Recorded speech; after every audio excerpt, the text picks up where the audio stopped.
Ya estamos grabando. Bien, entonces, antes de continuar, ¿hay alguna duda, alguna pregunta con respecto a lo que hemos visto hasta ahora? ¿Sí? Empezamos a ver un poco de clases, empezamos a ver luego algunas clases que ya están incluidas en Processing. ¿Sí? Vamos a ver otras, vamos a seguir trabajando con eso. Nada más quiero retomar algo de lo que ya hemos visto para poder continuar viendo nuevas cosas, ¿no? Entonces, ¿dudas hasta ahorita? No, profe. ¿No? Ninguna. Profe, Sí, yo tengo una pregunta, pero no tiene que ver con lo de objetos o clases. ok, dime. Para iniciar un programa de processing no es necesario como declarar, bueno, hasta arriba algo, por ejemplo, de que cuando usábamos C++, bueno, yo que lo usaba, era el hashtag include iStream y el using namespace, o por ejemplo en MATLAB, que es limpiar, o sea, de que clear all, close all. En processing no es necesario nada de eso. Am, Puede ser necesario, depende de qué quieras hacer.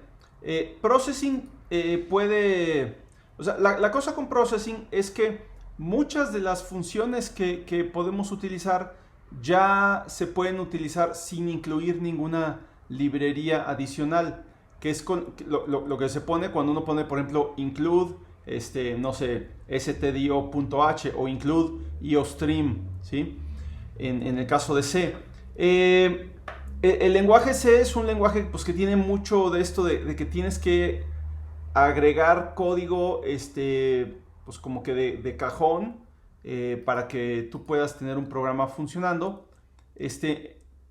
Processing evita mucho de esto. Incluso en Processing puedes tener un programa que ni siquiera tenga una función como main o como setup, ¿sí? Tú puedes comenzar a hacer un programa como si fuera una especie de script de MATLAB, por ejemplo, ¿no? Simplemente tecleas instrucciones, por ejemplo, screen 400, 400, background 255 para poner el fondo blanco, circle 200, 200, 20 para hacer un circulito y println hola mundo, ¿sí? Si tú haces esto, perdón, le puse screen, es size.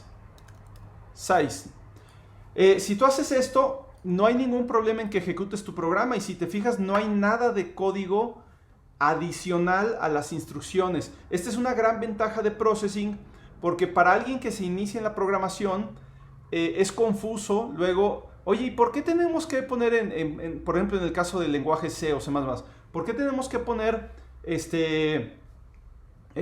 gato include iostream o gato include stdio.h? ¿Qué significa eso? En el caso de C++, ¿por qué tenemos que poner using namespace std? ¿Por qué tenemos que poner void main, quién sabe qué, o int main, y al final return 0?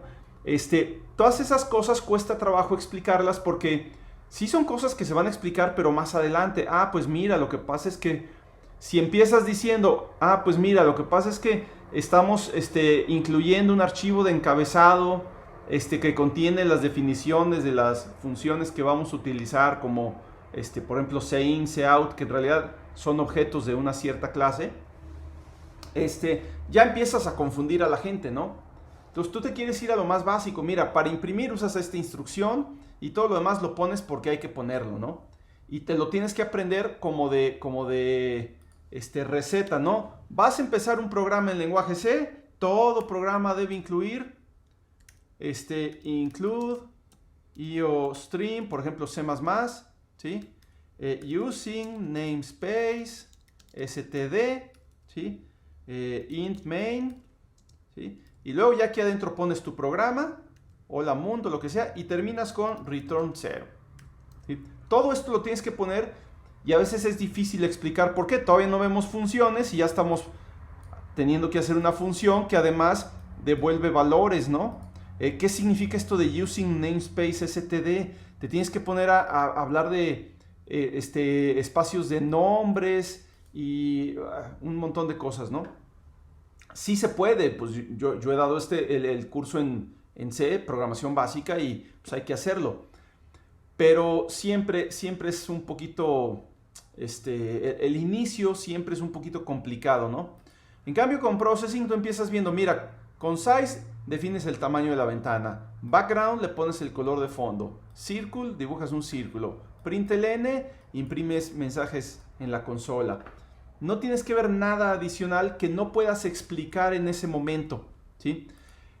Entonces, bueno, simplemente processing lo permite. Ahora, si tú en processing ya vas a usar alguna función, una sola, la que sea, ¿sí? Entonces ya no puedes tener instrucciones fuera de alguna función. Si yo aquí trato de agregar la función setup, por ejemplo, yo digo, bueno, vamos a poner el size y el background en setup, nomás por poner algo, y lo demás afuera, ¿sí? Aquí ya tengo problemas, me empieza a marcar esto como errores de sintaxis. Y tiene mucho sentido. ¿Por qué? Porque si ya estoy yo dividiendo mi programa en funciones, o sea, el código de mi programa ya lo estoy separando en funciones, entonces estas instrucciones, ¿en qué momento se van a ejecutar? Si el programa comienza con la función setup, ¿sí? Ya no queda claro en qué momento se tendrían que ejecutar estas funciones, porque el programa empieza con la función setup, termina la función setup, sigue la función draw, y estas funciones están fuera de todo eso, ¿no? La única forma de que esto lo pueda usar es meterlas también en una función. Entonces, processing tiene esa característica. O usas funciones o no las usas, ¿sí? O todo está como una especie de script donde tienes código secuencial, nada más, ¿sí? O todo está dentro de alguna función. Y bueno, ahora sí tenemos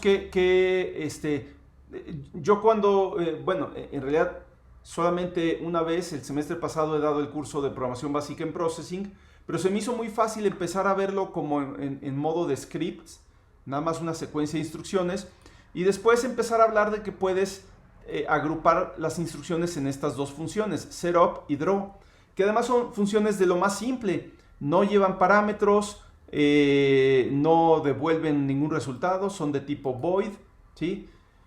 Y entonces a partir de ahí dices, bueno, podemos tener más funciones aparte de estas, ¿no?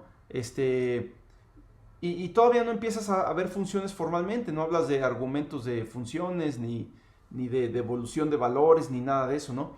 Pero ya estás metiendo desde el principio funciones.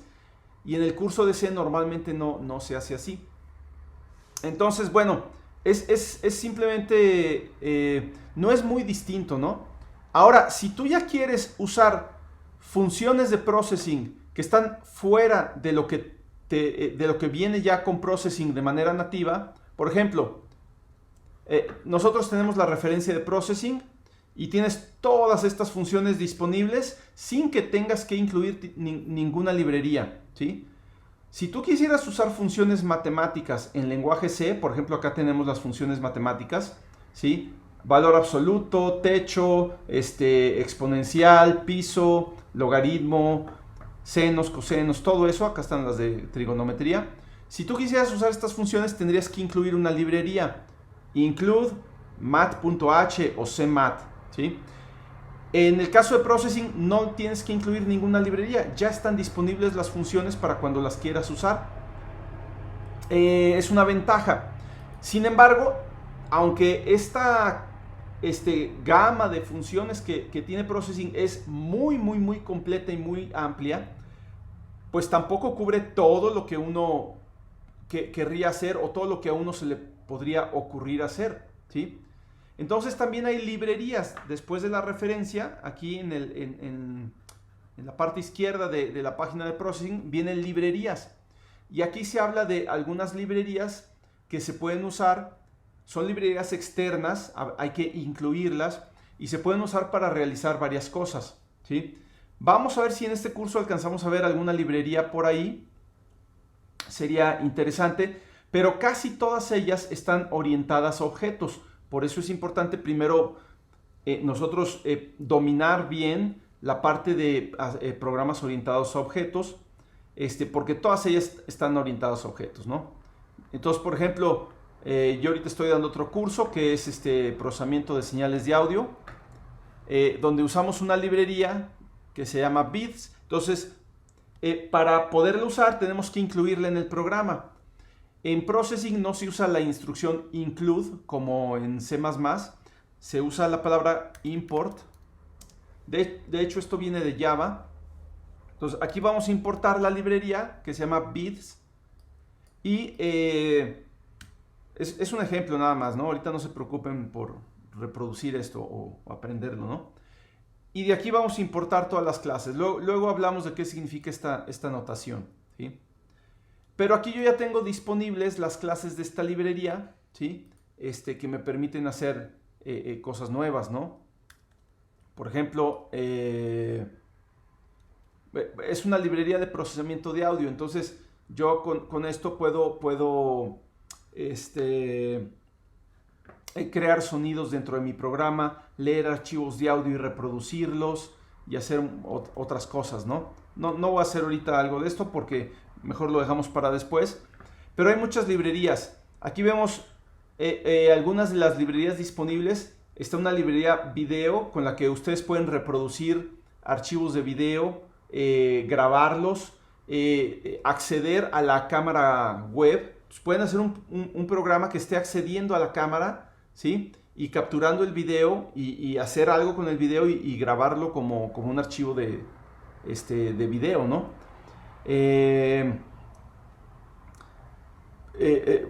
Sonido, para reproducir también archivos de audio y cosas así. Comunicación serial para enviar información a través del puerto serial, por ejemplo, comunicarse con otro hardware, un Arduino, etcétera. Exportar a PDF. Entonces hay un montón. Estas son las librerías estándar que hace el mismo equipo de desarrollo que hace Processing. Pero aparte de librerías hechas por terceros, o sea, otras personas que hacen una librería y la ponen a disposición de todo el mundo, ¿no? Y hay librerías para todo, ¿sí? Graficación en 3D, animación, manejo de datos, interfaces de usuario, interfaz con hardware, comunicaciones, cosas de matemáticas pero ya más avanzadas, ¿sí? Simulación, tipografía, hay un montón de librerías, ¿sí? Y es muy fácil usarlas y muy fácil instalarlas, pero sí casi todas son orientadas a objetos. Más adelante vamos a ver algunas.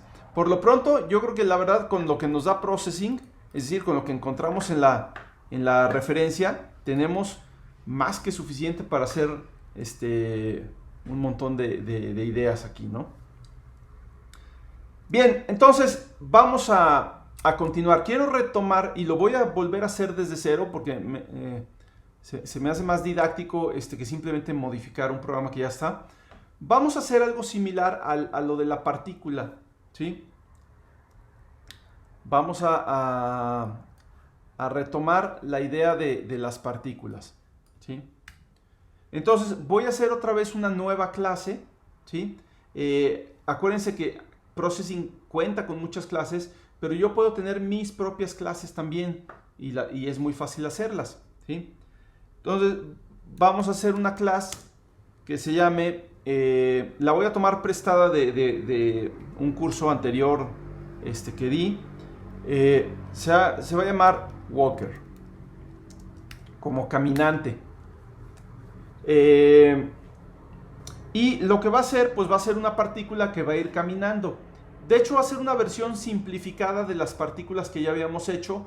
Las partículas que habíamos hecho en las clases anteriores tenían las propiedades de posición, velocidad y aceleración, ¿sí? Ahorita nada más voy a tomar posición y velocidad. Entonces voy a tomar la posición, Px, Py, y la velocidad, Vx, Vy. Va a ser exactamente lo mismo. Entonces Me voy a ir un poco rápido, no voy a hacer diagramitas ahorita porque es lo mismo, al menos en principio, que ya habíamos hecho. Nuevamente vamos a hacer una función para inicializar la partícula, ¿sí? Vamos a llamarle vamos a ponerlo en español. Ponerle caminante, inicializa. ¿Sí? ¿Pueden hacer un poquito las letras más grandes? Claro que sí, por supuesto.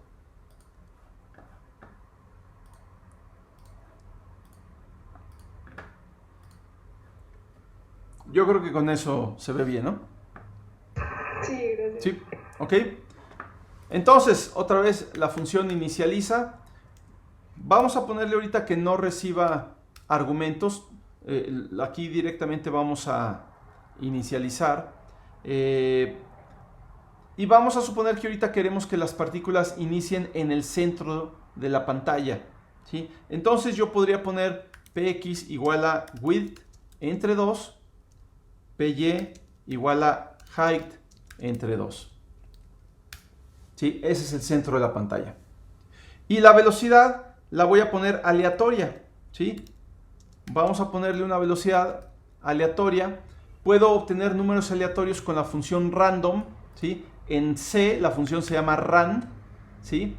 Y en processing se llama random y funciona de una manera diferente. De hecho, random es mucho más amigable que el rand de C.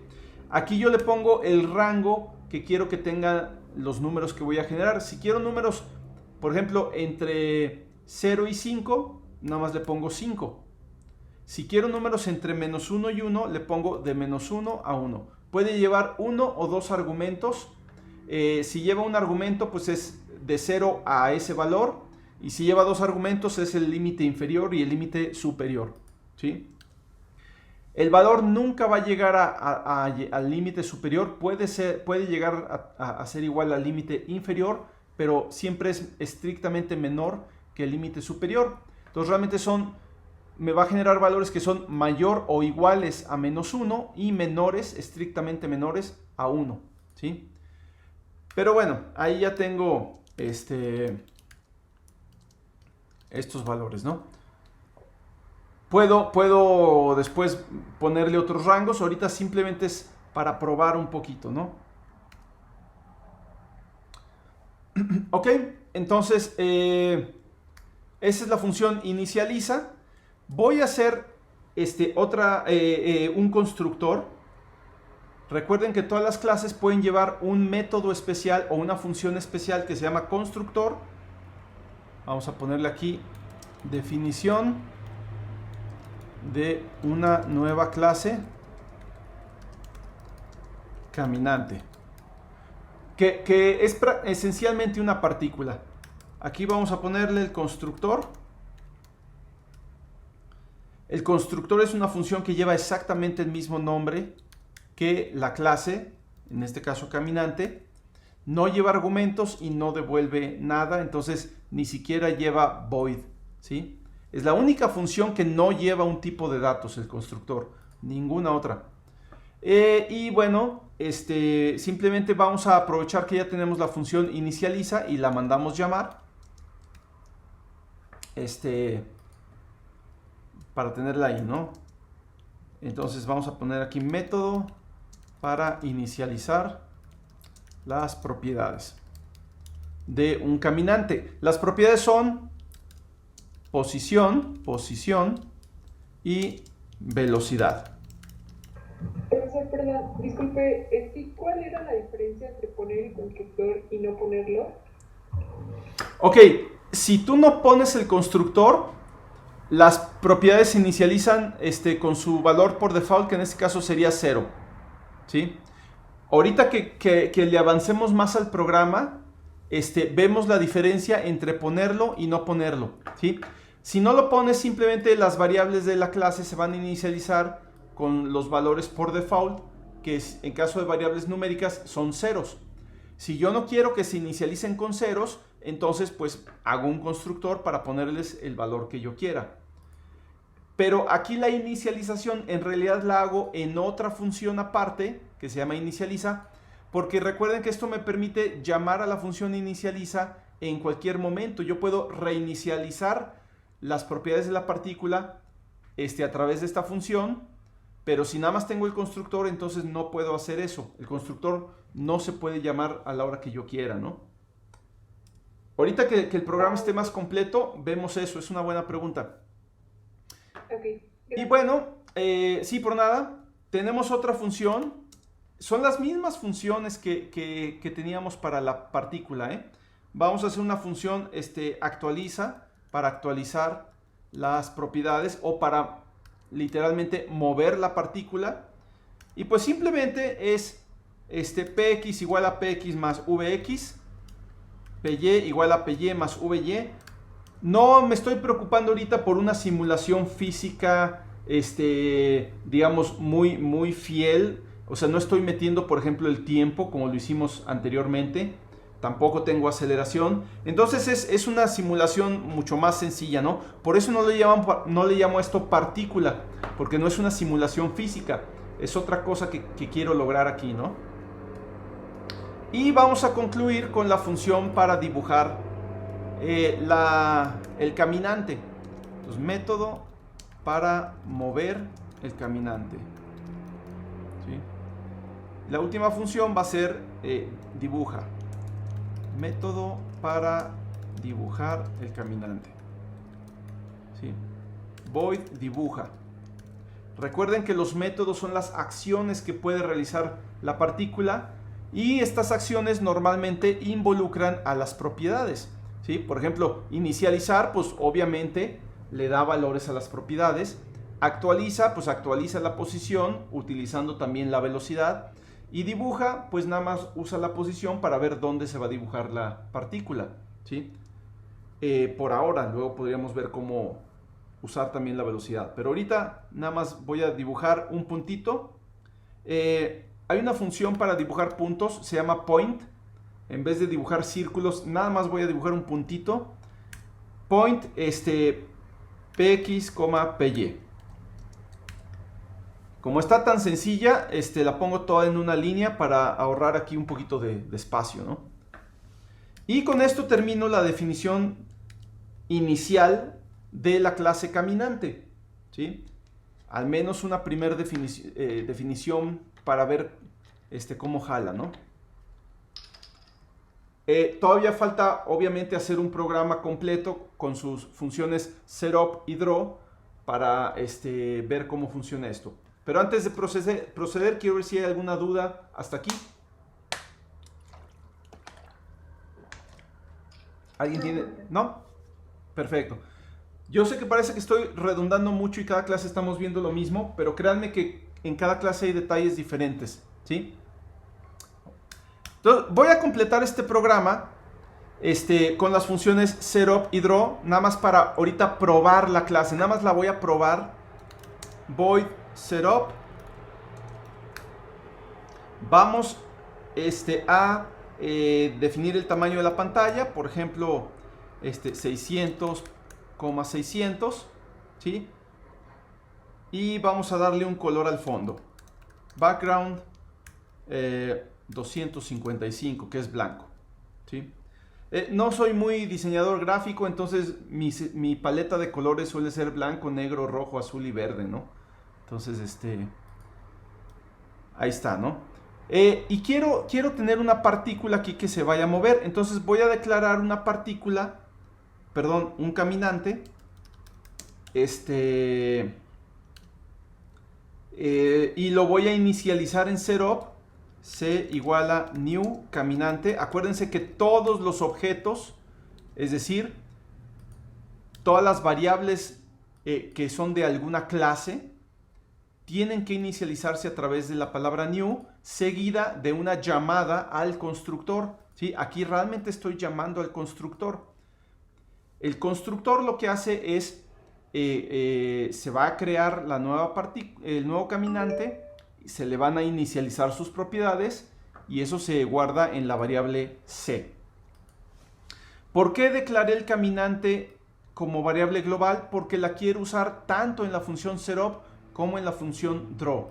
Entonces, cuando yo necesito una variable que esté disponible para varias funciones, hay dos opciones: o la declaro como variable global o la paso como argumento a las demás funciones. El problema es que setup y draw no pueden tomar argumentos. Entonces no me queda otra opción más que usar variables globales. ¿Sí? Entonces, bueno, en draw, ¿qué voy a hacer? Le voy a decir, pues mira, aquí ya se está llamando implícitamente a la función inicializa. El constructor llama a la función inicializa. Yo solamente voy a llamar a la función dibuja y voy a llamar a la función actualiza. ¿Sí? Esto es algo que los que llevaron el curso el semestre pasado conmigo van a reconocer inmediatamente. ¿Sí? Vamos a echarlo a jalar. ¿Qué va a pasar? ¿Qué esperamos que pase? ¿Sí? Pues se va a crear una nueva partícula. Vamos a suponer que tenemos aquí la pantalla. Esta es la ventana de dibujo. Se va a crear una nueva partícula cuya posición inicial va a ser el centro. ¿Sí? Ahí va a estar en el centro. Va a tener una dirección aleatoria. ¿Sí? Y va a empezar a caminar a lo largo de esa dirección. Como es una dirección constante, pues va a ser un movimiento rectilíneo y simplemente va a estar desplazándose. Vamos a asumir que este es un movimiento rectilíneo. ¿Sí? Mi pulso no es lo mejor. Y va a estar desplazándose hasta eventualmente salir de la pantalla. ¿Sí? Eso es lo que espero ver. ¿Sí? Vamos a ver si funciona. Y ahí va, ¿no? Sí, no sé si lo alcanzan a ver. La partícula se dibuja con un puntito muy delgado. Para poderla ver más grande, podemos cambiar las propiedades con las que se dibuja el punto. Los puntos, o sea, los que se dibujan con la instrucción point, se dibujan con las propiedades del stroke, ¿sí? El color de stroke y las propiedades de stroke. Si yo quiero hacer la línea de trazo más gruesa, puedo usar la instrucción stroke weight, ¿sí? El peso del trazo lo voy a hacer más grande y vamos a ponerle, por ejemplo, 5. Y esto me va a dar una línea considerablemente más gruesa. ¿Sí? La partícula se mueve muy lentamente porque su velocidad es pequeña, tanto en X como en Y está entre -1 y 1. Entonces, esta es la idea, ahorita que se mueva despacio. Quiero ver ahora sí que la dinámica de la partícula. ¿Sí? Pero eso es todo. ¿Sí? Es mucho más simple que lo que ya habíamos hecho. Entonces, ¿hasta aquí alguna duda? No, profe. ¿Ninguna? Bien. ¿Perdón? Creo que no, gracias. Excelente. En cualquier momento, si hay dudas, me dicen, por favor. Bien, aquí atentos porque viene la primera cosa nueva. ¿Sí? Muchas veces vamos a estar haciendo programas que tienen varias clases. Ahorita nada más tenemos una clase, es la clase caminante. Y bueno, efectivamente ahorita tengo un tamaño de fuente grande para que ustedes lo puedan ver, pero ya la pura definición de la clase caminante ya me ocupa toda la pantalla. Y todavía no la termino, le voy a agregar algunas cosas, pero ya me está ocupando toda la pantalla. Los métodos setup y draw pues ya están abajo. Es normal que en un programa yo tenga múltiples clases, múltiples funciones y que un programa se me haga muy largo. Ahorita este programa tiene 39 líneas. Aquí estoy en la línea 39. Pero en este curso ya los proyectos pues deben ser de 200 líneas para arriba, ¿no? Ya un programa decente pues puede llegar a tener 1000 líneas, ¿sí? O más de 1000 líneas. Entonces, si tienes todo el código fuente en un solo archivo de texto, luego es muy difícil depurarlo porque no te acuerdas dónde está o tienes que ponerte a buscar la función que quieres modificar o dónde declaraste una variable o bla, bla, bla, ¿no? Entonces, Processing nos proporciona una manera de organizar el código separando el código en múltiples archivos, ¿sí? Y esto es algo que les recomiendo mucho hacerlo, sobre todo ya que estamos trabajando con clases y definiendo nuestras propias clases. Yo lo que les recomiendo es que cada clase la pongan en un archivo diferente. Y en Processing esto es facilísimo. Lo único que hay que hacer es lo siguiente. Si se fijan, aquí en la parte superior del editor de Processing, tienen el botón de ejecutar, el botón de detener y tienen una pestaña con el código de su programa. Pero también hay una flechita, ¿sí? Si ustedes pulsan esta flecha, les aparece un menú que las opciones son nueva pestaña, agregar una nueva pestaña, renombrar, eliminar, pestaña anterior, pestaña siguiente, etc. Cada pestaña que tenemos aquí forma parte de nuestro programa, pero es un archivo distinto. Y el programa está formado por todo el código, todos los archivos que están en estas pestañas. Pero esto me permite organizar mi código en estas pestañas. Voy a agregar una nueva pestaña. Le voy a poner nueva pestaña. Y me pide el nombre del archivo. Como en este archivo voy a poner nada más la clase caminante, al archivo le voy a poner el mismo nombre que la clase. Esto no es una restricción, no es obligatorio, le pueden poner Juanito o Sabritas o lo que quieran, pero una buena convención que les recomiendo seguir es que pongan cada clase en un archivo y el archivo tenga el mismo nombre que la clase, ¿sí? Porque esto les permite organizar las cosas de una manera muy fácil. Y luego si había una clase que hicieron y la quieren usar en otro programa, pues nada más agarran ese archivo y lo incluyen en el nuevo programa. Ahorita lo vamos a ver, ¿sí? Entonces, nuevo nombre para el archivo, caminante, le doy a aceptar. ¿Y qué pasó? No me borró mi programa, me creó una nueva pestaña. Mi programa sigue estando en la primera pestaña, ¿sí? Le voy a quitar el zoom, pero tengo una nueva pestaña donde puedo agregar nuevas partes de mi programa, ¿sí? Les digo, una cosa muy sensata es tomar toda una clase. Ahorita la voy a tomar de aquí, la voy a quitar de aquí, la corté y la pego en la nueva pestaña. Y ahora sí, la clase caminante se encuentra guardada en el archivo caminante.pde, ¿sí? Voy a guardar el programa. Vamos a ponerle save. Vamos a guardarlo esto como parte del curso. Aquí estamos, programación avanzada. Y le voy a poner un nombre que no sea igual al de ninguna pestaña, que no sea caminante. Le voy a poner ejemplo-caminante. ¿Sí? Y quiero que vean los archivos que obtenemos aquí. Déjenme, voy a la carpeta donde tenemos el curso. Aquí está, programación avanzada. Vamos a hacerle un zoom. Y en la carpeta de ejemplo caminante ya no tengo solo un archivo, tengo dos. Ejemplo caminante.pde, que es el programa principal, es el que corresponde a la primera pestaña. Y caminante.pde, que corresponde a la segunda pestaña. Los dos son archivos de texto, los pueden abrir con cualquier editor de texto. Vamos a abrirlo, por ejemplo, los pueden abrir en Word si quieren. No lo recomiendo porque no es la mejor aplicación, pero vamos a ver si lo puedo abrir aquí en el TextEdit, en el editor de texto, ¿sí? Ahí lo abro en el editor de texto, ¿sí? Y acá apareció, ¿no? Entonces, no es más que un archivo de texto. Este archivo es ejemplocaminante.pd, es decir, el programa principal, ¿sí? Mientras que caminante.pd es un archivo de texto.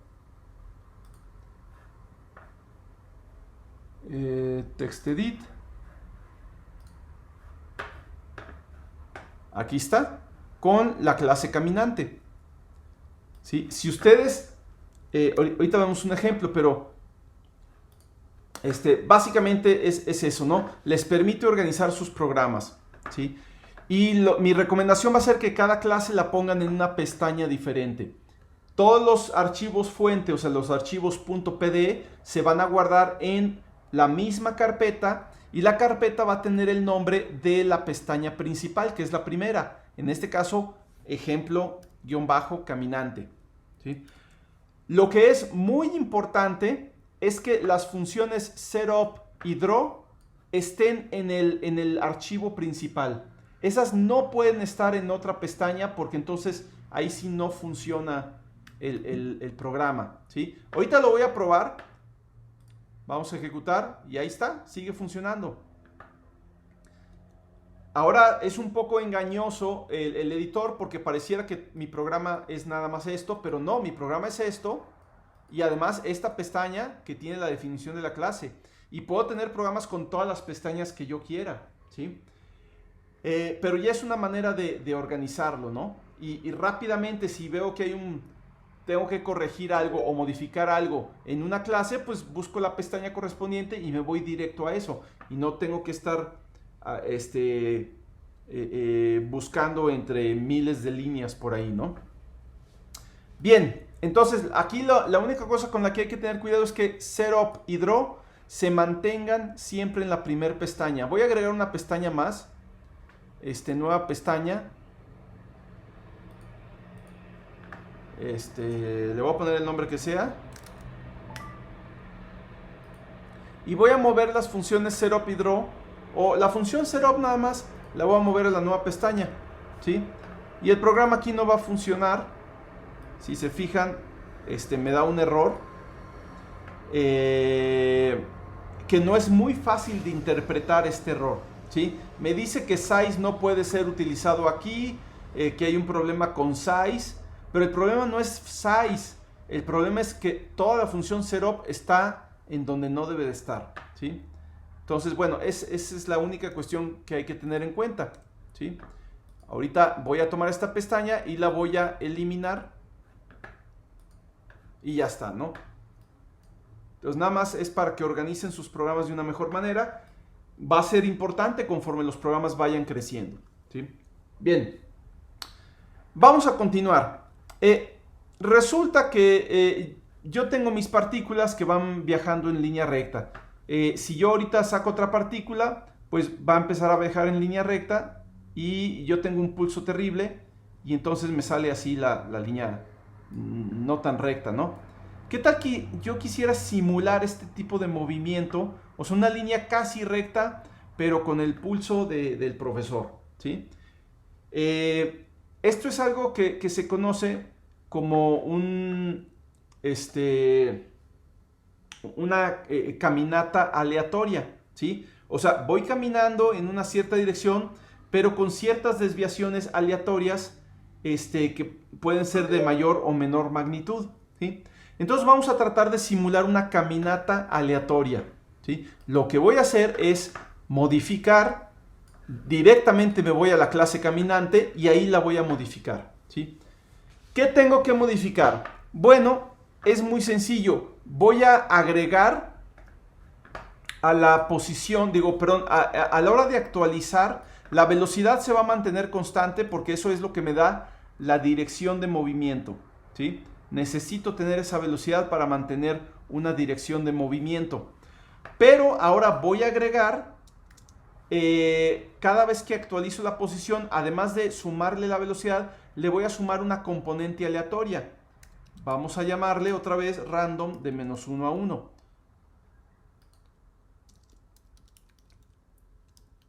Más random de -1 a 1. ¿Sí? Es lo único que estoy haciendo ahorita. Agregar aquí random de -1 a 1, random de -1 a 1 y vamos a ver cómo se comporta. ¿Sí? Lo pongo a ejecutar y fíjense, ahí va la partícula, lleva la dirección principal dada por Vx y Vy, pero con ciertas desviaciones, ya no es una línea recta completamente, ¿sí? Se parece mucho a la que dibujaría yo si lo hiciera, ¿no? O ya lo hice, ¿no? Entonces, esto es lo que se conoce como una caminata aleatoria, ¿sí? ¿Y qué tiene de interesante? Bueno, posiblemente así una sola partícula o un solo caminante no tenga mucho de interesante, pero se puede volver más interesante si tenemos muchos de estos caminantes, ¿sí? Entonces, lo que vamos a hacer ahora es tener muchos. Vámonos de regreso al programa principal, ¿sí? Vámonos de regreso al programa principal y vamos a hacer otros pequeños cambios, ¿sí? Ahora, en vez de tener un caminante, vamos a tener varios. ¿Cómo lo puedo hacer? Pues con un arreglo de caminantes, ¿sí? Vamos a declarar ahora C que sea un arreglo de caminantes. Arreglo de caminantes. Y podemos aquí directamente inicializarlo, igual a new, ¿sí? Vamos a ponerle cuántos queremos. Caminante. Y entre corchetes le ponemos el número de caminantes. Vamos a ponerle ahorita 10, que sean poquitos. Luego le vamos a subir, ¿sí? Entonces ahora no tenemos uno, sino 10 caminantes aleatorios.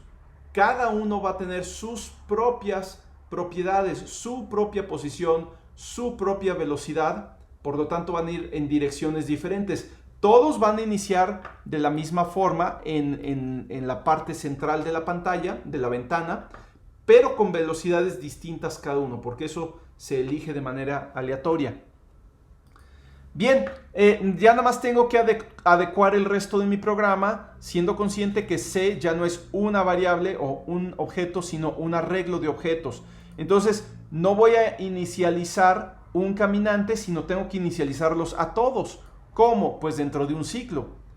Vamos a hacer un ciclo, for int i igual a 0, y menor que c.length y más. C subíndice i igual a new caminante, y esto ya me hace que cada uno de ellos se inicialice, ¿sí?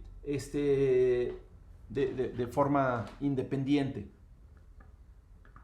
Y luego también en la función draw, aquí me aparece en rojo, ¿sabes qué? C.dibuja no es correcto porque C ya no es un solo caminante, sino un arreglo. Realmente yo tendría que poner C subíndice i punto dibuja, C subíndice i punto actualiza y meter esto dentro de un ciclo. I igual a 0 y menor que C punto longitud, length y más. Y ahí estamos, ¿no? Vamos a indentar esto para que se vea bonito, ¿sí? Y ahora sí, ya debe funcionar esto con muchos caminantes, ¿no? Vamos a ejecutarlo y ahí están los 10 caminantes, ¿sí? Cada uno yéndose en una dirección diferente.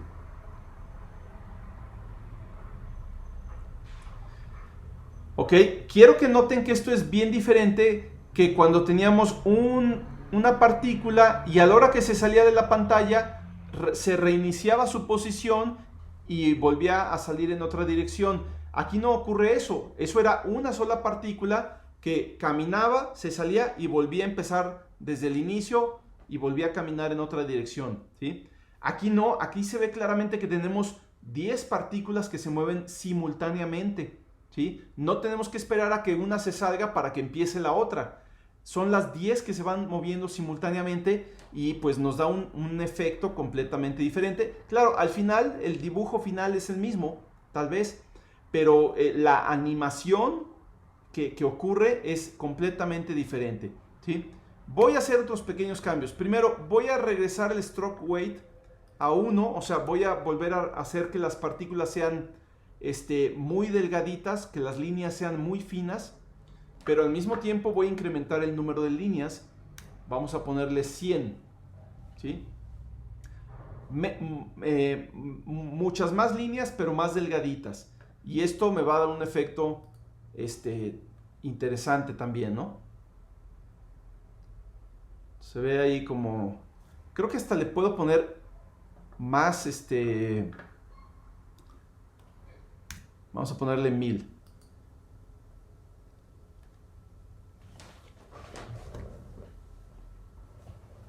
¿Sí? Ahí está más o menos el efecto que se obtiene, ¿no?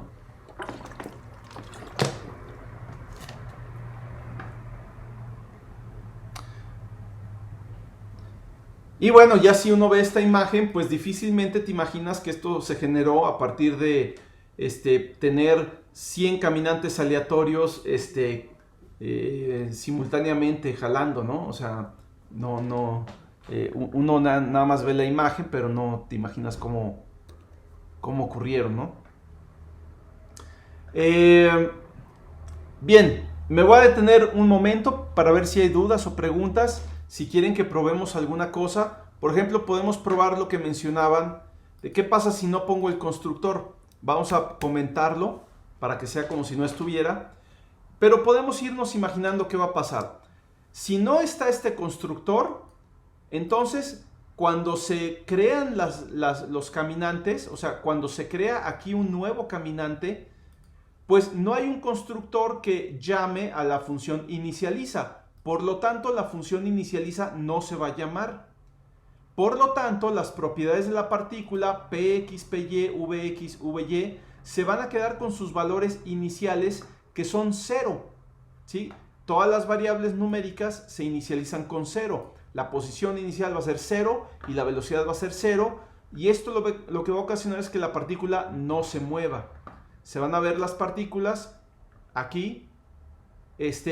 Y vemos un movimiento que se debe a esta componente de movimiento aleatorio, pero la velocidad vale 0. ¿Sí? Entonces, sí hay un movimiento porque tenemos la componente aleatoria, pero no es el mismo tipo de movimiento, no es un movimiento que lleve una velocidad recta. Vamos a probarlo, pero vamos a regresar al constructor y vamos a probar qué pasa si usamos velocidad inicial 0. ¿Sí? Velocidad inicial de 0. Déjenme probarlo ahorita con una partícula. Puedo tener un arreglo de un elemento, incluso puedo tener arreglos de 0 elementos. Vamos a probarlo con una partícula para ver cómo se desarrolla esto. Va a ser tardado, pero si se fijan como que no sabe para dónde irse, porque simplemente se mueve en pasos aleatorios y no tiene una dirección estable, ¿no? Entonces de repente se va para un lado, se regresa para otro lado, ¿sí? Y bueno, tiene ese movimiento, ¿no? Es interesante si tenemos múltiples de estas partículas, pero tal vez no tantas. Vamos a poner unas 10.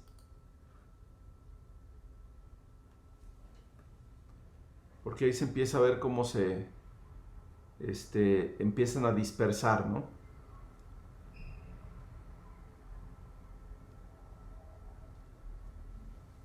Entonces más o menos el efecto que obtienes cuando tú tienes, por ejemplo, una servilleta y se te mancha de tinta, ¿no? Y la tinta empieza a impregnar y a traspasar ahí por la servilleta y se empieza a ver manchas de este tipo, ¿no?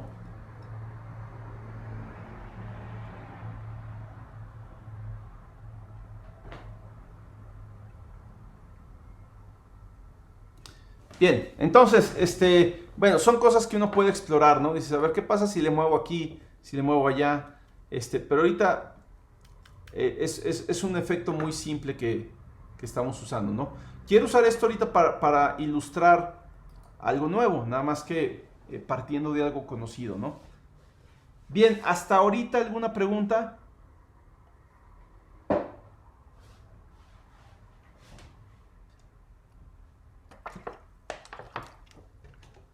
¿Ninguna? Muy bien. Perfecto. Espero que no haya preguntas porque se va entendiendo todo. Ahora sí, vamos a meter algo, otra vez, algo nuevo, ¿sí?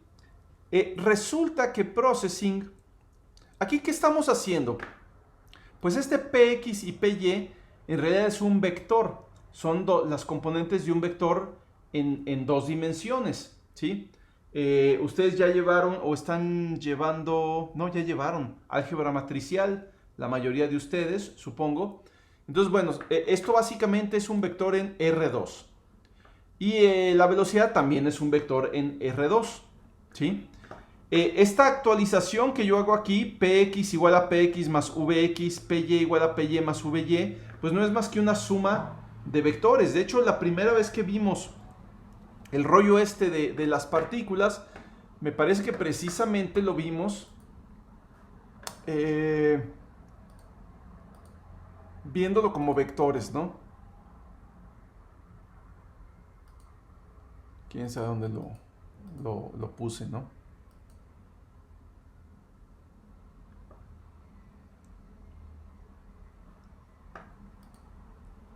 Bueno, quién sabe.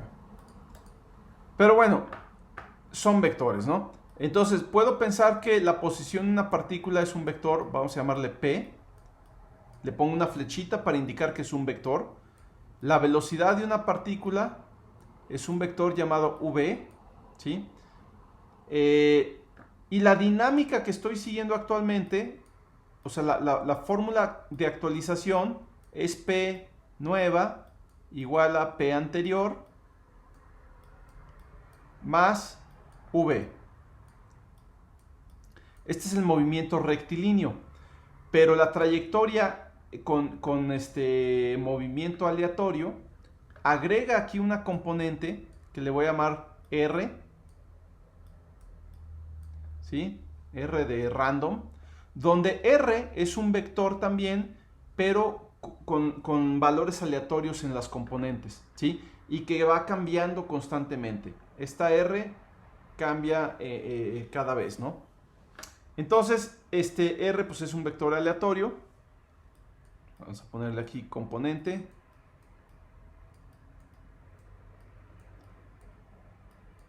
Componente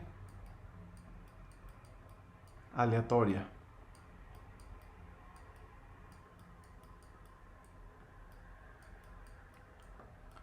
Y entonces lo puedo representar todo con una operación entre vectores, una suma de vectores, ¿sí?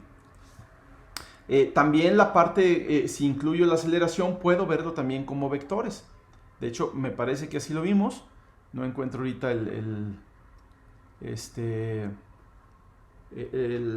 pizarrón donde lo hice, pero sí lo vimos por ahí, ¿no? Bien, pues resulta que Processing, si recuerdan, la clase pasada que estuvimos viendo algunas de las clases que tiene Processing, como Array, ArrayList, etc. Hay una que se llama aquí pVector, ¿sí? Sé que es una clase porque empieza con mayúscula, ¿sí? Y muchas de las clases de Processing empiezan también con P. Las que no empiezan con P, en realidad están prestadas de Java, la mayoría, ¿no? Pero esta pVector, vamos a ver de qué se trata. Vamos a ver ejemplos. pVector me permite representar, voy a leer aquí el rollo, ¿sí? Es una clase que permite describir un vector en 2 o 3 dimensiones, ¿sí? O sea, tiene 2 o 3 componentes. En realidad tiene 3, pero puedo usar nada más 2 de ellas. Específicamente es un vector euclidiano, o sea, en un espacio euclidiano, no espacios raros ahí de matemáticas abstractas. Un vector es una entidad que tiene magnitud y dirección, es lo que nos dicen por ahí en física 1, en estática y dinámica. Sin embargo, este tipo de datos lo que almacena son las componentes del vector. En caso de que sea un vector de 2 dimensiones, las componentes son x y y. Y en caso de que sea un vector en 3 dimensiones, las componentes son x, y y z. Sin embargo, yo puedo obtener la magnitud y la dirección del vector mediante los métodos mag para la magnitud y heading para la dirección, ¿sí? Entonces, es muy fácil de usar. Yo puedo declarar objetos de clase pVector, ¿sí? Por ejemplo, aquí se declaran dos, B1 y B2. Como son objetos, tengo que crearlos con new. Entonces, V1 es un nuevo vector cuyas componentes, en este caso x y y, valen 40 y 20. V2 es un nuevo vector cuyas componentes x y y valen 25 y 50. ¿Sí? Pero ya tengo las dos componentes encapsuladas en un solo objeto. Y puedo entonces ahora sí tratar los vectores como lo hago acá. Esta P es verla como una sola cosa, esta V verla como una sola cosa, Aunque yo sé que P realmente tiene dos componentes, vamos a llamarles PX y PY. En Processing se llamarían P.X y P.Y, ¿sí? Mientras que V tiene Vx y Vy, ¿sí? Y además la clase PVector me proporciona métodos para obtener la dirección, la magnitud y para operar con vectores, sumarlos, restarlos, multiplicarlos por un escalar. Ahorita vamos a ver rápidamente las funciones que tiene, ¿sí? Por ejemplo, aquí se dibuja un círculo, porque es una elipse donde los dos diámetros son iguales. Es un círculo con centro en V1.x y V1.y, ¿sí? O sea, en la posición V1. Otra elipse con centro en la posición V2. Y luego se suma V1 a V2 con este método, V2.add, o sea, a V2 súmale el vector V1. ¿Cuánto va a valer V2 después de esta suma? Bueno, pues 25 más 40, la coordenada X va a valer 65 y la coordenada Y va a valer 70. Y entonces se dibuja una tercera elipse con las nuevas coordenadas del vector V2, ¿no? Entonces es muy fácil de usar, ahorita lo vamos a empezar a practicar, ¿sí? Y aquí hay una descripción de lo que contiene la clase vector. Los campos de datos que tiene, los miembros de datos o las propiedades, son las componentes X, Y, Z del vector, ¿sí? En realidad los vectores son de 3 dimensiones, pero uno los puede usar como si fueran de 2 dimensiones, simplemente el valor de Z se queda igual a 0. Set, los métodos son set, que me permite darle los valores a las componentes. Puedo generar vectores en 2 dimensiones aleatorios, ¿sí? Con una dirección aleatoria, ¿sí? Entonces ya tengo una función que directamente me va a dar un vector aleatorio como el que necesito para mis caminatas aleatorias. Y puedo generar vectores aleatorios tanto en 2 dimensiones como en 3 dimensiones. La única diferencia es que el de 3 dimensiones me genera valores para X, Y, Z, mientras que el de 2 dimensiones nada más para X, Y Z me la deja igual a 0. Puedo obtener el vector unitario con un ángulo específico, copiar un vector en otro, más adelante vamos a ver esto con cuidado, obtener la magnitud del vector o la magnitud al cuadrado, sumar, restar vectores, multiplicar vectores por un escalar, dividir un vector entre un escalar, calcular la distancia entre dos puntos, o sea, entre dos vectores, calcular producto punto de dos vectores, producto cruz de dos vectores. Este producto cruz es para vectores en 3 dimensiones, ¿sí? Normalizar un vector, es decir, dejarlo con su misma dirección pero con magnitud igual a 1, ¿sí? Y otra bola de funciones que tengo ahí, ¿no? Entonces vamos a empezar, vamos a dejar aquí la referencia porque la vamos a usar probablemente. Y vamos a hacer un cambio drástico en nuestra clase caminante. Yo quiero que el cambio sea en la clase caminante sin que yo tenga que modificar nada absolutamente del programa principal. El programa principal debe funcionar completamente igual. O sea, los cambios que yo haga deben ser transparentes para la forma en que se usa caminante. O sea, el constructor debe seguir funcionando igual, la función dibuja, la función actualiza. Toda esa parte debe seguir jalando igual. Los cambios más bien son en la representación interna de las propiedades del caminante. Y lo que voy a hacer es cambiar las propiedades que tengo, que son propiedades de tipo float, que contienen los valores separados de las coordenadas de la posición y las componentes de la velocidad. Voy a cambiar estos por objetos de clase vector. Entonces, en vez de tener dos flotantes Px y Py para representar la posición, voy a tener un solo vector, P vector P. P va a ser la posición. Ya no le pongo Px y ya no le pongo Py, mucho menos pongo las dos. Ya nada más tengo la posición P, que es como esta P que engloba las dos. ¿sí? Entonces, reemplazo estas dos por esta, P, pero de clase vector.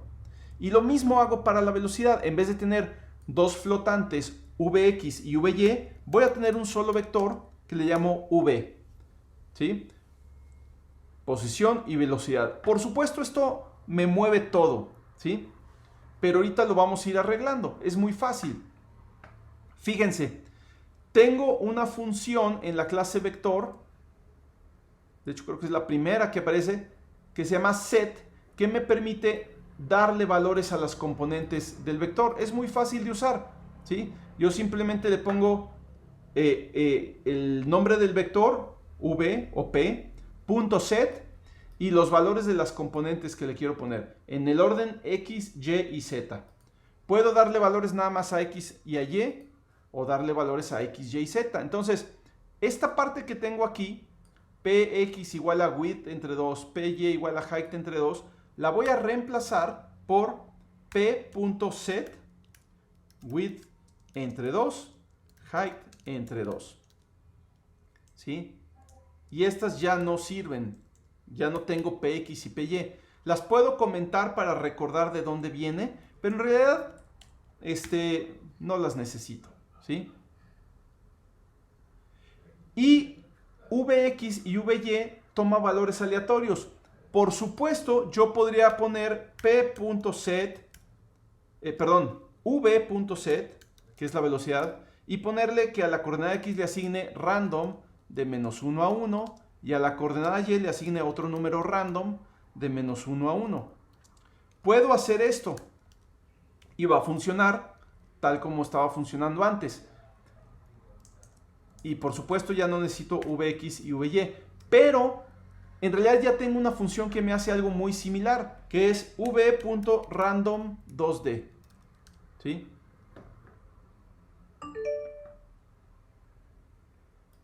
Déjenme ver porque se me hace que más bien funciona de otra forma. Sí, es lo que se llama un es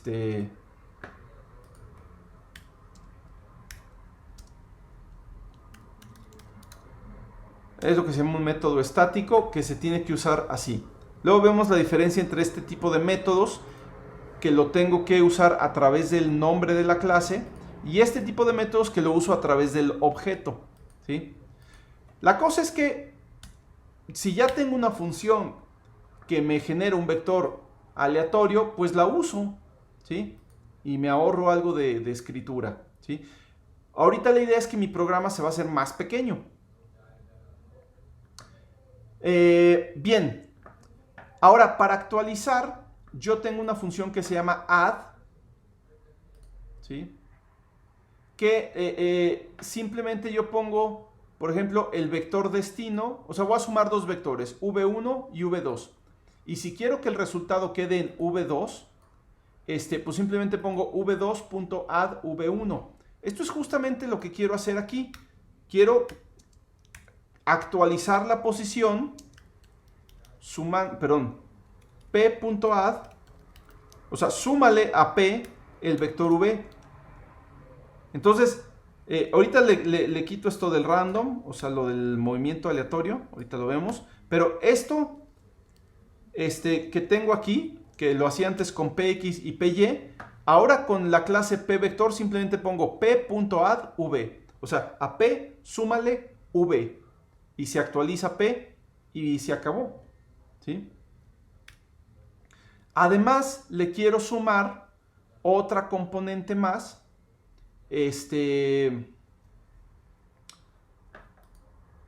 no sé si vaya a funcionar esto, déjenme ver, igual me estoy metiendo en problemas.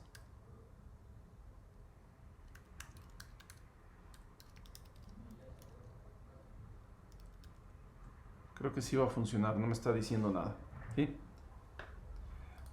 Bien, vamos a hacerlo por partes para que no se me espanten, ¿sí? Bueno, a P súmale V, bien, con eso tengo el movimiento rectilíneo, pero además a P súmale un vector aleatorio en 2D para tener la caminata aleatoria, ¿sí? Entonces, básicamente primero estoy haciendo P igual a P más V, o sea, esta parte la estoy desglosando en dos instrucciones. P igual a P más V, donde todos estos son vectores. Y ya que actualicé con V, ahora hago P igual a P más R, donde R es un vector aleatorio. ¿Sí? Ahora hago P igual a P más R.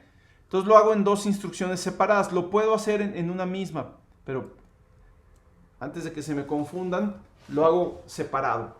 ¿Sí? ¿Y cómo obtengo un vector aleatorio? Ah, bueno, pues esta instrucción pvector.random2d me da un vector aleatorio. ¿Sí? Finalmente, para dibujar el caminante, aquí sí no puedo poner point y ponerle la P entre paréntesis, porque la instrucción point espera dos argumentos, las coordenadas del punto separadas. Pero no pasa nada. Puedo yo acceder a las coordenadas de cualquier vector a través de sus miembros de datos o sus propiedades, que son en este caso p.x y p.y. Y creo que mi clase hasta se hizo un poquito más cortita, ¿sí? Bien, vamos a probarlo. No va a funcionar. Y ahorita les digo por qué no va a funcionar, o a ver si alguien me dice por qué no va a funcionar, ¿sí? Me va a salir un error que dice null pointer exception. Bien, quiero ver si me pueden decir por qué me sale este error. ¿Recuerdan cuándo salía este error? Null pointer exception. ¿Perdón?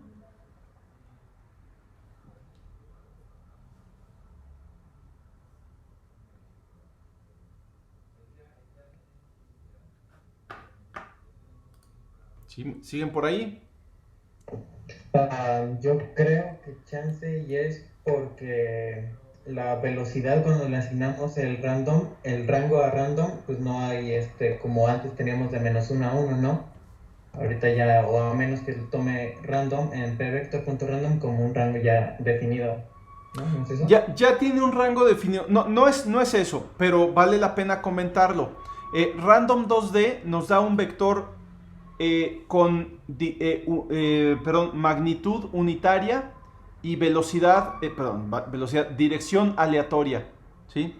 Entonces no es exactamente equivalente a que las componentes estén en el rango de -1 a 1, pero es muy parecido. Aquí la diferencia es que la magnitud siempre va a ser unitaria y lo que es aleatorio es la dirección del vector. Pero nosotros antes teníamos componentes de -1 a 1 y pues eso me daba magnitudes muy similares a la unitaria, ¿no? A veces un poquito más, a veces un poquito menos. Sí, pero sí va a haber un cambio. Ahorita visualmente vamos a ver, sobre todo ahorita se van a dar cuenta. Sí va a haber cambios en la animación, pero no es que esta velocidad sea excesivamente grande o excesivamente pequeña. El problema no tiene que ver por eso, ¿no? Les comento, null pointer exception, es muy importante reconocer este error. Por lo general ocurre cuando uno trata de utilizar un objeto que no ha sido creado, ¿sí? Por ejemplo, si nosotros no creamos este arreglo, a la hora de tratar de acceder, por ejemplo, a c.length, donde C no ha sido creado, nos aparece un null pointer exception. Lo vamos a intentar. Bueno, vamos a declarar C sin crearlo con new. Y el error nos va a aparecer aquí, null pointer exception, pero ahora en esta línea. Porque aquí lo que me dice es que, a ver, estás tratando de acceder a los miembros de un objeto que no existe, ¿sí? Y el único objeto aquí es C, ¿sí? Y es una variable sencillita, ¿no? C es el que no existe porque no fue creado, ¿sí? Para crearlo tengo que usar new. Entonces, esto es lo que está pasando, ¿no? Bueno, lo que pasó ahorita aquí. La otra, si yo no creo estos, o sea, aquí estoy creando el arreglo, pero luego tengo que crear cada uno, es un arreglo de objetos, entonces cada uno de esos objetos tengo que crearlo, ¿sí? El arreglo es un objeto, entonces hay que crearlo con new, Y cada uno de los elementos del arreglo C subíndice I también es un objeto, entonces también hay que crearlo con new. Esto es importante. Si no lo hago, va a haber un problema. Aquí ahora el error me va a salir en esta línea, ci.dibuja. ¿Sí? Ahí me va a salir el error porque es la primera vez que yo voy a tratar de acceder al objeto C subíndice I que no existe. ¿Sí? Y ahí está el error. ¿Sí? En ci.dibuja me dice, este objeto C subíndice I no ha sido creado. Por lo general, null pointer exception, eso es el problema que está reflejando. No siempre, pero por lo general a eso se refiere. ¿Sí? Sin embargo, pues yo digo, se me olvidó crear los objetos C subíndice I, que son de clase caminante, pues lo hago aquí, ¿no? C subíndice I igual a new caminante. Y ya está creado. Sin embargo, trato de correr el programa y ahora tengo un problema. ¿Sí? Null pointer exception otra vez. Estás tratando de usar un objeto que no ha sido creado. ¿Cuál objeto? ¿El punto P? P. El objeto P. Es decir, la cosa ahora es que esta clase caminante tiene como miembros o como propiedades a P y a V, pero ahora estos son de clase P vector. Ya no son de tipo float, ya no son tipos de datos sencillitos, ¿no? Ahora son tipos de datos compuestos, son de una clase. Y como tales, hay que crearlos en algún momento, ¿sí? ¿Cuál creen ustedes que sea el mejor momento para crear a P y a V?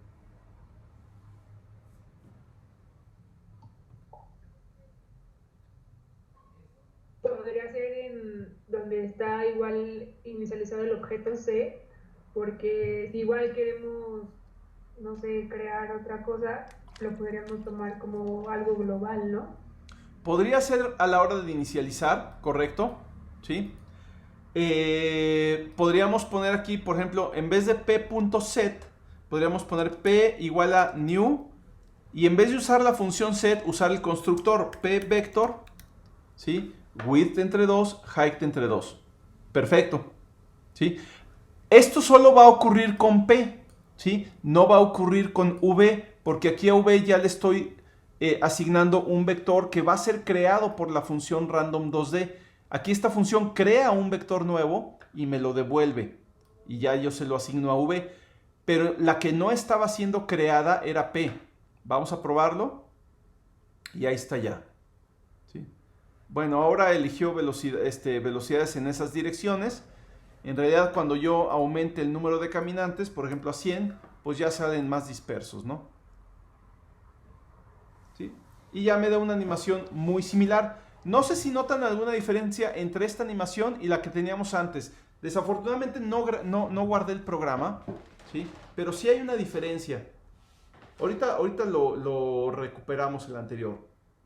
Vean la animación, ¿sí? Déjenme guardar esto. Guardar como ejemplo caminante P vector. Para tener las dos versiones, ¿sí? Esta es la versión P vector. Y ahora voy a deshacer todo lo que hice aquí. Hasta recuperar aquí PX, PY. Me pasé. Rehacer. PX, PY, etcétera, ¿no? Y déjenme rehacer unas cosas más.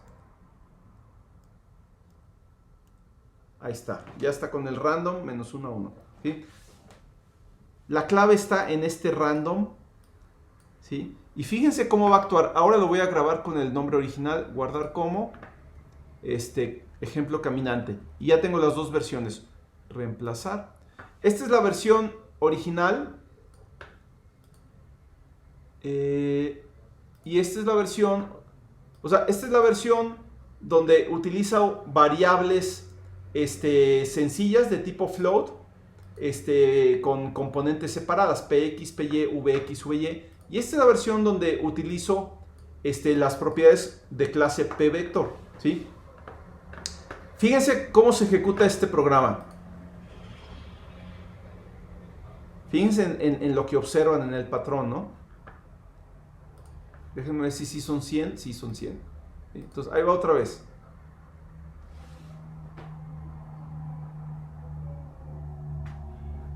Y ahora fíjense en este.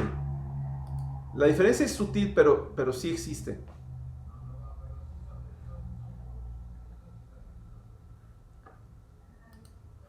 Se nota mucho más si incremento a 1000 el número de caminantes. ¿Sí? Vamos a incrementarlo a 1000. Y fíjense, versión 1. En el original la silueta es como de un cuadrado y en el segundo es como un círculo. Correcto. Sí, absolutamente correcto. ¿Sí? Y eso tiene que ver con la diferencia entre usar random, tanto aquí para la velocidad, sobre todo aquí para la velocidad, y usar este p-vector random 2D. ¿Sí? Cuando uso random, digo, mira, las velocidades en las componentes x y y van a estar entre -1 y 1. ¿Sí? Y entonces esto cubre un cuadrado que va de -1 a 1 en x y de -1 a 1 en y. ¿Sí? Puedo tener velocidades que se vayan hasta la esquina, digamos, +1, o que, no sé, o sea, este rango me define un cuadrado. Sin embargo, p-vector random 2D lo que hace es dejarme un vector unitario, siempre con magnitud 1 y con una dirección aleatoria. Entonces esto va a estar dentro de un círculo de radio 1. ¿Sí? Digamos, ustedes tienen el centro, pintan un círculo de radio 1 y los vectores que obtengo están justo en esa circunferencia de radio 1, mientras que estos están sobre un cuadrado de −1 a +1, ¿no? Entonces, eso me cambia completamente el patrón. Ya que todos los caminantes se salen de la pantalla, tal vez ya no observo ninguna diferencia, ¿sí? Pero mientras se está haciendo la animación, es completamente diferente el efecto, ¿no? El resultado final tal vez no tanto. Creo que hasta sí se ve diferencia en el resultado final, ¿sí? Aquí se concentra mucho más la densidad en el centro y aquí no tanto. Entonces tal vez son diferencias sutiles, pero personalmente, visualmente, me parece mejor el resultado con p-vector que sin p-vector, ¿no? ¿Sí? Y esto nada más tiene que ver con la distribución de los números aleatorios que estamos usando. ¿Sí? Cambia un poquito las cosas. ¿Sí? Bueno, preguntas hasta aquí.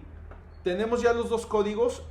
Para que observen las diferencias, los voy a subir al Teams para que lo tengan por ahí. Y creo que todavía hay tiempo de ver algo más. ¿Sí? Profesor, perdón. Sí. Antes de que pasemos. Un poquito más, ¿me podría volver a explicar la diferencia entre ponerle a P lo de new.vector y a V no ponérsela y nada más dejarlo como p.vector.random? Claro que sí. O sea, ¿por qué no pusimos b igual a new algo? ¿Sí? Bien, la cuestión es que todos los objetos tienen que ser creados en algún momento.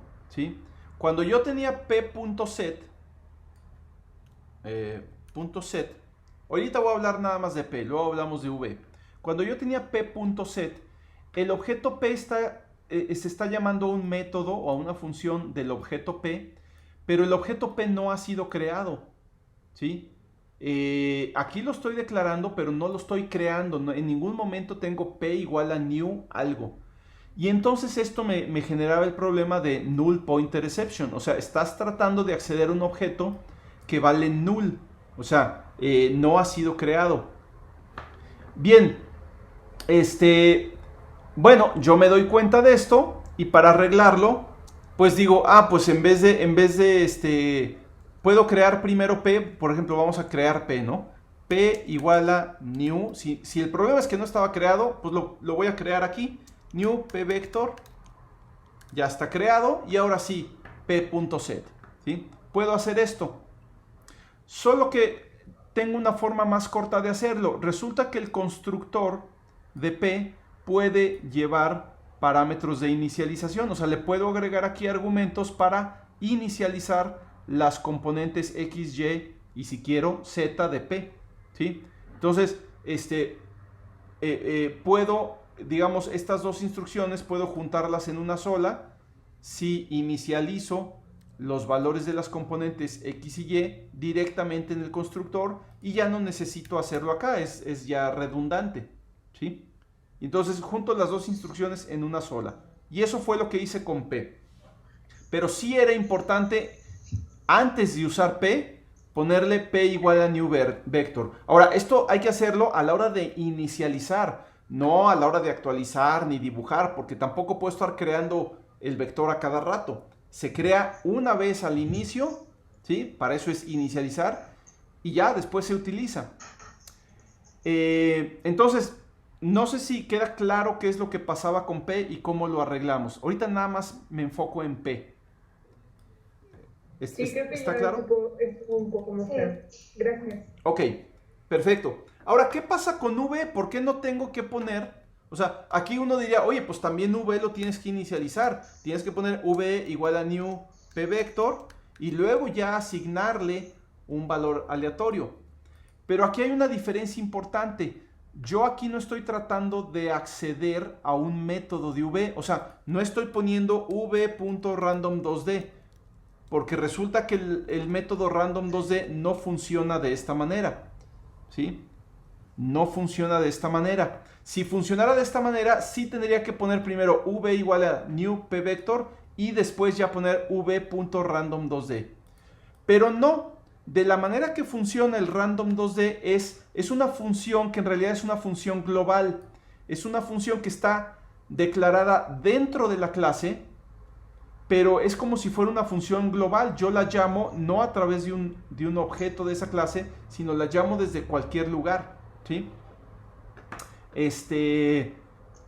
Tienen un nombre esas funciones, lo vamos a ver más adelante. Ahorita nada más quiero decirles cómo utilizarla.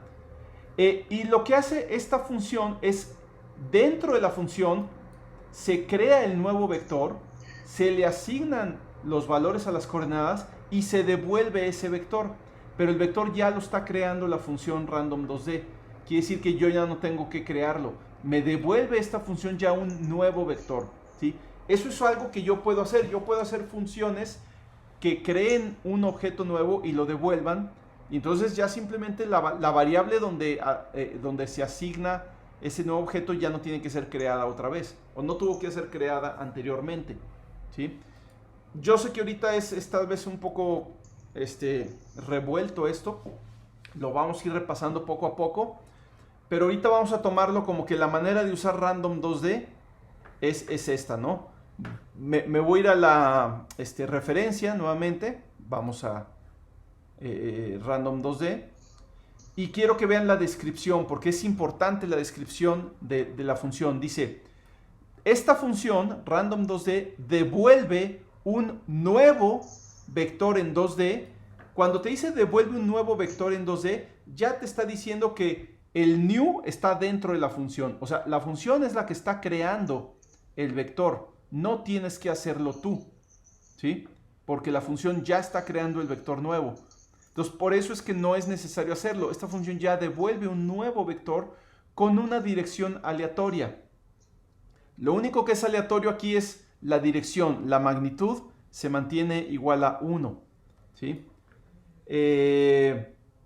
Y bueno, tiene algunos argumentos que ahorita no vamos a ver porque tienen que ver con cosas que no hemos visto, ¿sí? Pero bueno, eso es como funciona, ¿no? Entonces, por eso es que no necesito hacer esto. Lo puedo hacer, pero es redundante.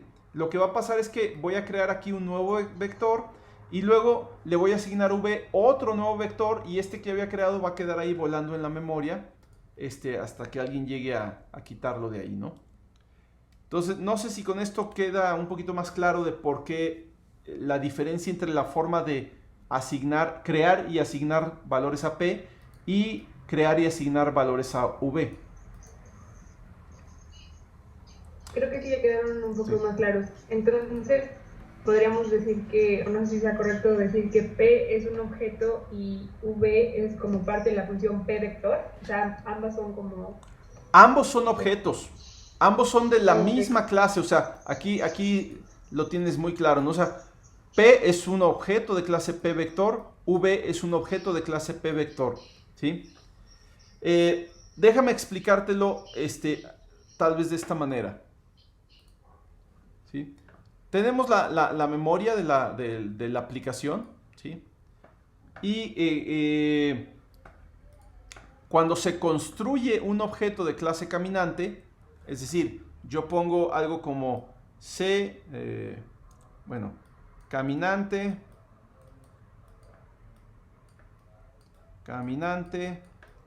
C igual a new caminante. Bueno, vamos a hacerlo por pasos. Yo declaro un objeto de clase caminante. Vamos a suponer que aquí le pongo punto y coma. Voy a separarlo en pasos. Cuando hago esto, se crea una variable en la memoria que se llama C. Esta variable va a hacer referencia o va a apuntar a un objeto de clase caminante, pero el objeto todavía no existe. Lo que existe es la referencia, ¿sí? Esto es un poco difícil tal vez de comprender, pero es como si tú compraras una casa en preventa, ¿sí? Todavía no existe la casa, todavía no la construyen, ¿sí? Pero ya sabes qué dirección va a tener, ¿sí? Ah, sí, mira, tu casa va a estar en la calle de Lomas del Pedregal, número 1052, ¿sí? Oye, pero pues no, ¿cuál casa? Hay un terreno ahí, está vacío. Bueno, sí, ahí va a estar, nomás que todavía no la construimos, por eso es preventa, ¿no? Entonces, tú ya tienes la dirección, pero la casa todavía no existe, ¿sí? Lo mismo ocurre aquí, tú ya tienes la variable, pero todavía no existe la información, todavía no existe el objeto. El objeto existe hasta que se pone new. Si tú pones en algún momento new caminante,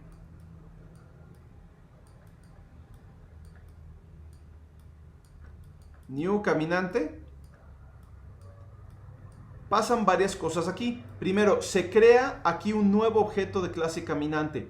Entonces, por aquí va a haber un objeto de clase caminante con sus propiedades, que son P y V, que son de clase P vector, ¿sí? Vamos a ponerle P vector P y P vector V. Ahora, esta P y V también son objetos, pero también nada más están declarados, ¿sí? No se han creado, solamente están declarados y quiere decir que también son direcciones de cosas que todavía no existen, ¿sí? Bien, ahora aquí lo importante es que new te devuelve la ubicación del objeto, la ubicación en la memoria del objeto. Y es importante esta ubicación guardarla en algún lugar, ¿sí? ¿Dónde la vas a guardar? Pues precisamente en C, ¿sí? Vamos a poner C igual a new caminante. Si no le pones esto, si nada más pones new caminante, estás creando un objeto en la memoria, pero ya no vas a tener forma de acceder a ese objeto. Ahí va a estar el objeto, pero nadie lo puede acceder. Entonces, cuando pones C igual a new caminante, ahora sí C es este objeto que está acá. Entonces, ahora sí C sabe cuál objeto y ya está el objeto ahí. Aunque no está todavía completo porque algunas componentes del objeto nada más están declaradas, pero tampoco tienen asignado un objeto en sí. Bien, cuando cuando pones new caminante, además de que se crea el nuevo objeto, se llama el constructor de la clase caminante, ¿sí? Se llama el constructor. Y en nuestro caso, el constructor.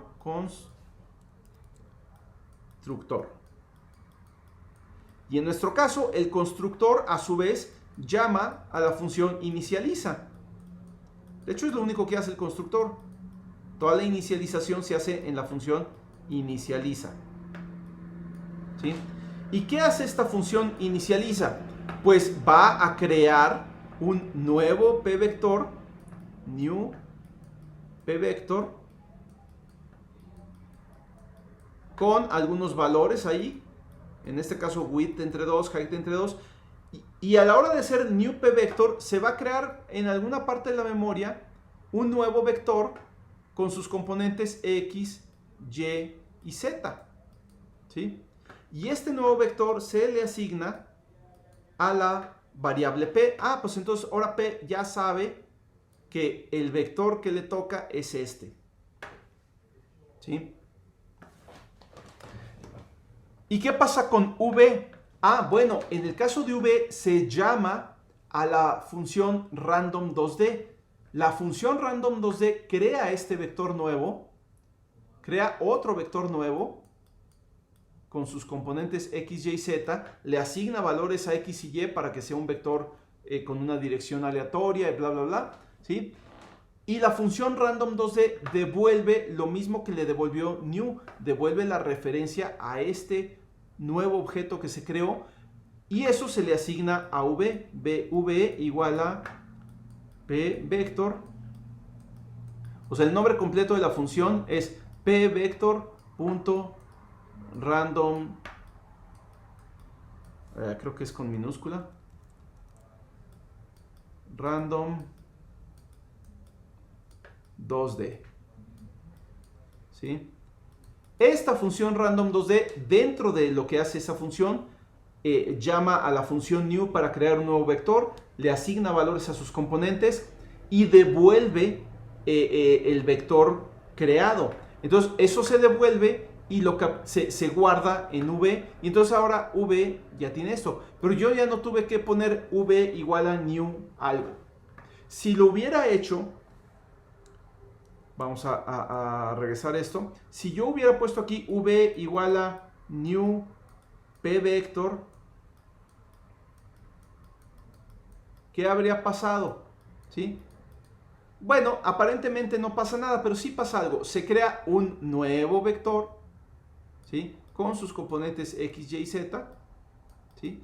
Se le asigna este vector a V, pero luego viene V igual a P vector punto random 2D, y entonces aquí lo que pasa es que dice, ah, no, V ya no va a estar apuntando a este, ahora va a estar apuntando al nuevo, que es el que viene de random, y entonces ahora V apunta a este. ¿Y qué pasó con este? Pues nada, se quedó ahí volando en la memoria, no hay forma ya de acceder a él porque no hay ninguna variable que apunte hacia él y simplemente en algún momento se va a desaparecer. Cuando Processing se dé cuenta de que esa cosa no se está usando, hace un mecanismo que se llama recolector de basura, ¿sí?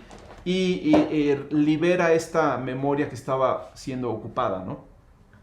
Pero en realidad entonces quiere decir que esta parte pues es redundante, ¿sí? De hecho no solo redundante, sino es ineficiente, me hace desperdiciar memoria, ¿no?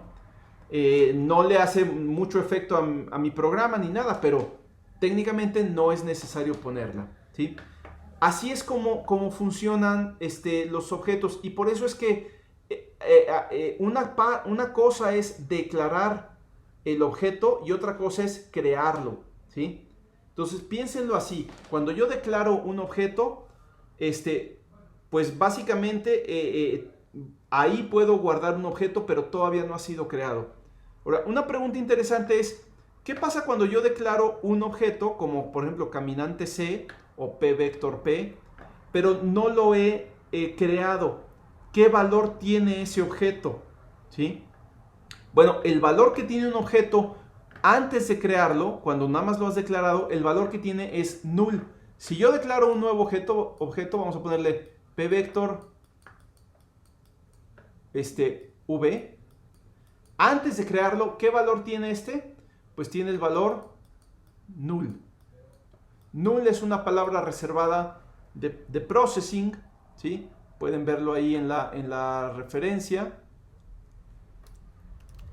¿Qué es lo que estaba pasando ahorita con el objeto P, ¿no? Que marcaba el error de null. Correcto, aquí está null, ¿sí? Es una palabra reservada y vamos a ver qué nos dice el manual, ¿no? Dice, null es un valor especial que se utiliza para indicar que el objetivo no es un elemento válido o sea, la variable que tiene este valor no tiene un valor válido, no apunta a un objeto válido, a un objeto existente, ¿sí? En Processing podrías encontrarte con el valor null cuando tratas de acceder datos que no existen, datos que no están ahí, ¿sí? Entonces, es interesante conocer esto porque este fenómeno de cuando tú tratas de acceder, por ejemplo, si no tuviéramos esto, ¿sí? No estamos creando la variable P. Entonces, a la hora que llamamos al método inicializa de la clase caminante no pasa nada. Pero a la hora que llamamos al método actualiza o al método dibuja, ahí sí pasa algo porque estamos tratando de acceder a los miembros de la clase P, ya sea a los métodos de la clase P o a las propiedades de la clase P, ¿sí? Cualquier cosa que sea P punto algo, ahí estás tratando de acceder a algo de la clase P, pero si no ha sido creado ese objeto, no puedes acceder a ello. Y ahí es cuando esto te da un error que se llama un error fatal. Un error fatal en un programa es un error que hace que el programa se interrumpa inmediatamente, ¿sí? Y en este caso origina algo que se llama una excepción, que te dice, estás tratando de acceder a un apuntador nulo. O sea, en algún momento trataste de acceder a información a través de un apuntador que vale null. Ahora, yo puedo detectar este error antes de que ocurra, ¿sí? Por ejemplo, digamos que a mí me preocupa que en esta función de actualiza pudiera ocurrir esto. Yo puedo poner, pues mira, si P es diferente de null, entonces quiere decir que P apunta a un objeto válido. Y pues entonces puedo acceder a los métodos y propiedades de P, ¿sí? Un programador más experimentado, o si estuviéramos haciendo una aplicación comercial donde tenemos que hacer que todo funcione muy bien y que el programa nunca se detenga abruptamente, en la medida de lo posible, tendría que tener este tipo de comprobaciones. A ver, si voy a actualizar un objeto o voy a acceder a un objeto, pues checo que el objeto no sea null, ¿sí? Y lo mismo en dibuja, ¿sí? If P distinto de null, entonces ahí sí puedes dibujar el punto en las coordenadas P.x y P.y, ¿sí? Puedo agregar esto. No lo hice porque realmente es fácil asegurarme que no sea creándolo, ¿no? Pero fíjense, ahorita ya no estoy creando, no va a hacer nada el programa, pero al menos ya no se va a detener abruptamente por esto, ¿sí? O sea, igual el programa no funciona, pero ya no se detiene abruptamente con un error grave, ¿no? ¿Sí? Si yo aquí inicializo, esto sigue siendo válido. O sea, simplemente esta condición se va a cumplir y entonces ahora sí ya hace lo que tiene que hacer. Ahí están. ¿De acuerdo? Entonces, esto es lo que ocurre, ¿no? Y bueno, básicamente cuando una letra de estas no está apuntando a ningún lado, decimos que tiene el valor null. ¿Ok? Más preguntas. Yo creo que terminamos por aquí. La siguiente parte la veo la próxima clase, ¿sí? Básicamente lo que iba a hacer es hacer una nueva versión del caminante, pero ahora con vectores en 3D para mostrarles que podemos usar vectores en 3 dimensiones y graficarlos en 3 dimensiones. Pero sí requiero más tiempo, entonces vamos a pararle ahorita aquí. Les voy a subir estos ejemplos y no he podido todavía terminar de redactar el proyecto que les quiero dejar, ¿sí? Pero digo, no es que no haya prisa, pero digo, vamos bien. Quiero más bien que el proyecto quede muy bien descrito para que sepan qué es lo que tienen que hacer, ¿no? Es un proyecto que ocupa todo lo que hemos estado usando, pero tiene una orientación hacia biomédica, ¿no? Bien, ¿preguntas? Creo que no, profesor. Muchas gracias. Ok. ¿Alguien más con alguna pregunta por ahí? No, profe, todo bien. ¿No? Bueno, entonces terminamos aquí. ¿Qué Que tengan buen fin de semana y más tarde subo las tareas y el video. Sí, voy a terminar ya la grabación.